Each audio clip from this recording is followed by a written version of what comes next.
Hi guys, Brain here, and welcome to another commentary video. Today I wanted to talk to you about something that I believe is super duper important when it comes to the Dead Hard conversation, because I feel like a lot of people complain about Dead Hard, and rightfully so. It is an incredibly powerful perk, but I feel like a lot of people don't really present any sort of way to really change it in a way that's meaningful or matters. They just kind of like talk about how it's bad and how it's harmful to the game, but they never present any like reasonable changes or solutions that would make any sort of sense and that would make both sides happy. And I think that includes me. I think I have talked about this perk on the channel quite a lot and never actually put in the time or the effort to try and like analyze what would be a good way to change the perk. I've just constantly expressed my frustration with said perk and haven't really presented a way to fix it yet. However, I do actually think there is a way to keep Dead Hard in the game in its current form.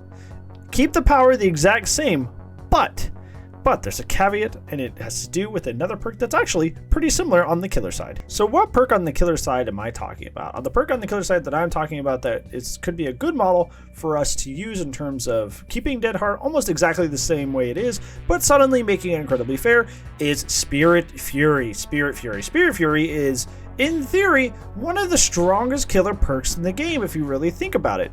It literally outright deletes, straight up deletes an object that the survivors can use to defend themselves against the killer.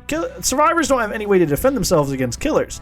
They have pallets and windows, and that's it, and holding W. But even then, that kind of like runs out after a while, right?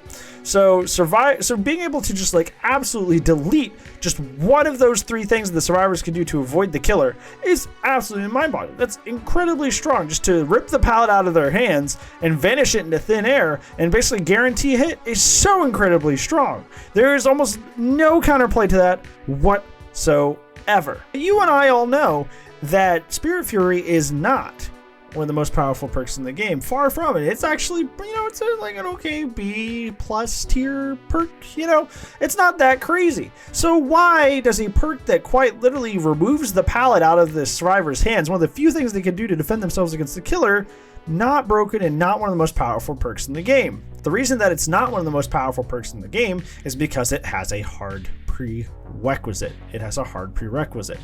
It has a very hard prerequisite. Spirit Fury does not just activate once the pallet is dropped in the killer's face. The pallet does not just evaporate into thin air the moment the killer gets through a window and chases after them. The only time that the pallet actually vanishes is after the killer has put in their own work into the game. That being kicking two down pallets. Kicking two down pallets is the only way that a killer is able to obtain Spirit Fury and to obtain that incredibly overpowered function of just removing a pallet straight out of the game without having to deal with it. And that's why you never really see survivors really complain about it or killers think of it as super strong or crazy, because the killers have to put in a lot of work to get that to even happen. And realistically, just based on the amount of people being concerned with pallets throughout the match, you're realistically only going to get this to happen 2 or 3 times if you're lucky during a match. If you take that on the reverse side of things, if you take like the Dead Hard result, Dead Hard just happens anytime you become injured, period. It's a very low prerequisite that technically it's not even a prerequisite because the survivors didn't really do anything at all to even earn or create that situation. If anything, that was a most likely a failure on your part to loop correctly or have any sort of map awareness and got hit. So in anything, you're being rewarded for failing.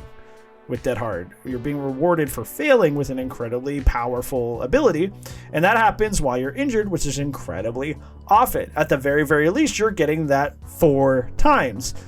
If you're going after every survivor on the team and you injure them once, that's 4 times at the very least that you could use Dead Hard. And that's not only that, but you can use it even more because you can use it anytime you're injured. You come off hook, exhaustion's gone, you can use it again. So that's 8.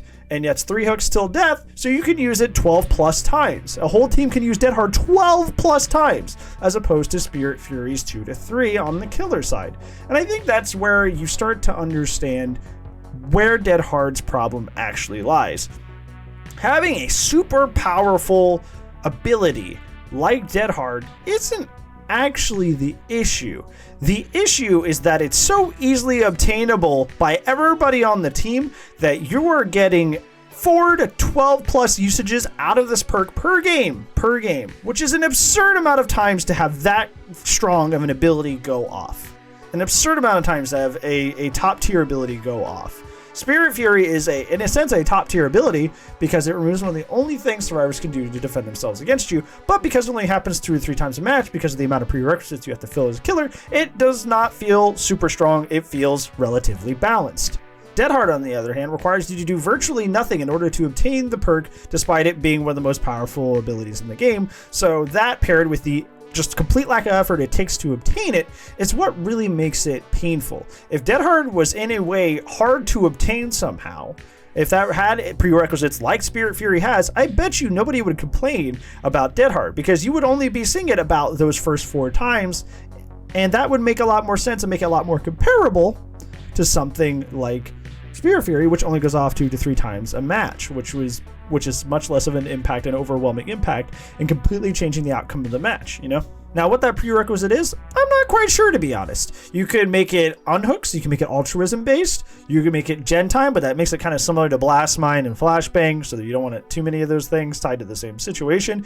It could be chase time.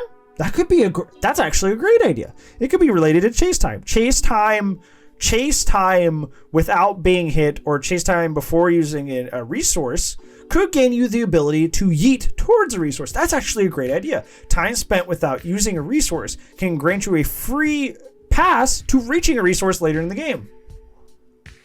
That's actually a pretty good idea. We may have figured it out right there. Time without wasting a resource rewards you down the line to helping you reach a resource when you're in a bad spot.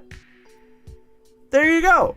And there's plenty of perks in the game that track how close you are to the killer, or if you're in chase or not. So yeah, actually adding a prerequisite like that to Dead Hard would actually make it fit more in line with other perks in Dead by Daylight and still have essentially the exact same effect.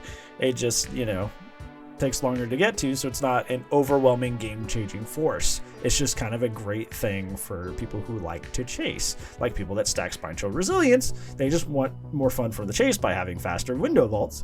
You can have Dead Hard truly just be a chase perk and not a get out of jail free card, which would be amazing. It would literally be amazing.